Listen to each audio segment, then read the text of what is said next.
Good morning, everybody. Matt Modoc here to give you some NFL player prop bangers. We're talking Monday Night Football tonight. Giants versus Steelers, Monday, October 28th. It's crazy that we're already at the end of October, but we are. I'm going to have two NFL player prop picks for you guys to lock in for Monday Night Football tonight, both of which, of course, are of the plus money banger variety. Unfortunately, we are not climbing any ladders tonight. We're just taking two plays straight up. Obviously, both are plus money, of course, because that's what we do here, but not going to have any juicy ladder climbs or anything like that. It's a pretty gross game. We don't want to lose a bunch of money on a gross game. Speaking of losing a bunch of money, unfortunately, this past week, yesterday, Sunday, was the worst day I've had betting the NFL specifically. Let's not talk about the NBA. Worst day I've had betting the NFL specifically in a long time. Some of it was bad luck. Some of it was bad reads. Regardless, horrible day yesterday. That Burrow passing prop not cashing really hurt me because he ran like 4 plays in the fourth quarter before they benched him when the game was out of hand. Jaden Reed, I had his receiving yards. Jordan Love got hurt. Really, that one had no chance until a long play at the end just to make it close. Regardless, rough day yesterday, down over 3 units. We at least were able to cash a ladder climb with Devontae Smith, but we wanted to have a much better day yesterday. Unfortunately, that did not come to pass. No problem. We're going to make it back tonight. Luckily, on the entire season, we are still having an absolutely incredible week. Weeks 3 through 7, we were up, I think, 25 units in those 3 weeks, from weeks 3 to 7. Just an amazing stretch. So, of course, we're going to have one bad day like we had yesterday. I don't want to make a habit of that. I'm hoping to go 2-0, cash both of these bangers, have a nice night tonight, rounding out and making the week a little bit more palatable for the week. But on the year, up over 20 units, 25% or so ROI is amazing. Let's hope to have a good night tonight. Play number 1. Malik Nabers over 6.5 receptions, plus 120 odds at Bet Rivers and Fanatics. Now, those are 2 loser sports books. So if you're like me and you cannot use them, I put a unit on this at FanDuel and I got it at plus 116 odds. So kind of close enough. So Malik Nabers, he had an insane 3-week stretch where he had 10 receptions, 8 receptions, and 12.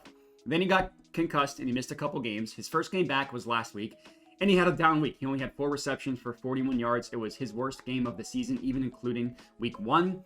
That kind of happens, right? The guess here is that after a down week last week, he's going to go back to being hyper-targeted the exact same way he was during that 3-week stretch where he just blew up the NFL. In those 3 games, 18 targets, 12 targets, and 15. That's ridiculous target volume. And even last week, in a down game where the Giants offense could not do anything, he still had 8 targets. Like, that's a pretty healthy number. And I'm guessing he's going to have 10 plus targets tonight.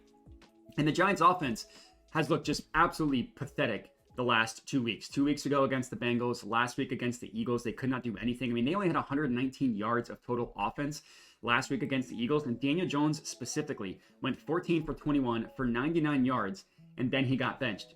The thing is, the 3 weeks prior to this 2-game stretch, the Giants offense actually looked pretty good. They won 2 of 3 games in that stretch. They beat Seattle, who may be good, maybe is not good, but the Giants kind of took it to him. They beat the Browns, who stink, and they moved the ball up and down the field against the Cowboys. They just couldn't get the ball in the end zone. So, the guess here is that the Giants offense is going to look better tonight than they have the past 2 weeks. It's kind of just a law of averages thing. I get Daniel Jones is terrible, 100%, but we've seen them have a competent offense before. Granted, they've had some offensive line injuries, which definitely hurts, especially against this Steelers team. But that just means even higher target rate, screens, stuff like that for Malik Nabers. And just the target rate alone for Malik Nabers is absolutely crazy. And this is even including last week's data. This is just taking the entire season for him and every other player. Nabers has the second highest route participation in the NFL. Only Jamar Chase is higher, but Malik Nabers has the highest target share in the NFL and the highest first read target rate as well. He's 8th in the NFL in total targets and 10th in total receptions, and that's with only playing 5 games. Everybody else with more targets than him, every other player, has played at least 7 games, so 2 full more games than Malik Nabers, and every player but one with more receptions than him has also played 7 games. The other guy above him is Amon-Ra St. Brown, who's played 6 games. So the category of like a per game stuff, Malik Nabers just leads everything in the NFL. And this is the Steelers defense. They're good, but you can pass on them And they've benefited from a very, very easy schedule. According to DVOA, they played the 6th easiest schedule of offensive opponents in the NFL. But you look at their games and the teams that they've played. I'm taking out the Chargers game because Justin Herbert got hurt at halftime. He went into that game hurt. Then he missed the second half. They've only really played 2 teams that can actually pass the ball. And they kind of got lit up by both of the quarterbacks in those 2 games. One of them was Joe Flacco, who went in for an injured Anthony Richardson. Played pretty well. Another one was Dak Prescott. In that Colts game, Michael Pittman had 6 receptions for 113 yards. Josh Downs had 8 receptions for 82 yards. Obviously, this is a receptions play, but we can see that receivers can have success against the Steelers. And then in that Cowboys game, Jalen Tolbert went off for 7 receptions for 87 yards. A bunch of receivers. I mean, the Cowboys offense really spread it around in that game. Prescott threw for 352 yards. I would not be surprised if the Giants offense have a decent game. I'm not going to sit here and tell you they're going to explode. Daniel Jones is not passing for over 300 yards, but he's probably going to have a high attempt rate because that's kind of how that Giants offense works. And if he throws the ball a lot, it all goes to the back of Malik Nabers. So I feel pretty good about backing Malik Nabers after a down week last week. That's play number 1. Play number 2, and I will admit that I kind of went back and forth on this one, but I'm going with Jaylen Warren, 35 plus rushing yards, plus 135 odds at ESPN Bet. I looked into a lot between Warren and Harris, whether it was, Harris touchdown, Warren rushing yards, Harris yards, wherever I wanted to go. After doing some more research on it, I decided to back Jaylen Warren to get to 35 or more rushing yards for plus money. Now, ESPN Bet is a lame sportsbook. So if you cannot get a full unit on them, or you can't use ESPN Bet and you can't get 35 plus at whatever books that you use, I would just find the best offered price on his mainline rushing prop and take that for a unit. I really, really like the 35 plus rushing yards for plus money, but Warren doesn't, in my opinion, have the ceiling to do a full ladder climb. So I wouldn't pump him up to like 50 for lower units or anything like that. Again, 35 plus if you can get it for plus money. If not, just take his main line wherever you can for a unit. But regardless, when we have a fully healthy backfield of Najee Harris and Jaylen Warren, it is basically a 50-50 split in terms of snaps with Jaylen Warren and Najee Harris. Now, Harris will get more carries. I'm not making that argument at all. His rushing prop is also like twice as high as Jaylen Warren's. But Warren is a kind of running back where he was like a higher efficiency type of guy. So he might get 10 carries and get 60 yards with them, as opposed to Najee Harris, who's going to get 20 carries and get 80 yards, right? That's kind of how it works between the two. There's really been 2 games this year where Jaylen Warren has been fully healthy. Last week was one of them. He played 51% of the snaps compared to 49% of the snaps to Najee Harris.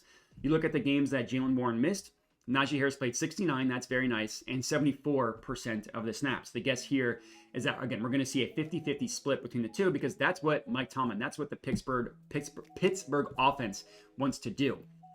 And if you isolate the 2 games of the year where Jaylen Warren has played roughly 50% of the snaps, one of them was like 48, one of them was last week where he played 51. He got 35 rushing yards in both of those games. 42 week 2 against Denver, 44 last week against the Jets. That's kind of the ceiling we're looking at here. 42, 44, something like that. That's also the floor, right? That's like exactly what we're looking for. And you can run on the Giants 100%. They are not a good rushing defense at all. They've allowed the highest yards per carry. They've allowed the 8th most yards after contact per attempt and the 4th most adjusted yards before contact per attempt. I like looking at both of those numbers because you kind of want to see how are they bad. Can they not tackle? Can they not get pushed along the defensive line? That's a horrible combination, being top 8 in terms of yards allowed in both before and after contact. That's terrible. With that said, after digging into it, I believe this is a much better matchup for Jaylen Warren as opposed to Najee Harris. Like Harris, I could see having a good game just on volume alone, but in terms of efficiency, I'm expecting this to be a better game for Jaylen Warren, right? The Giants defense is built on just a massive nose tackle in Dexter Lawrence, who's a very, very good player. Rush attempts up the middle do not have a lot of success against the Giants.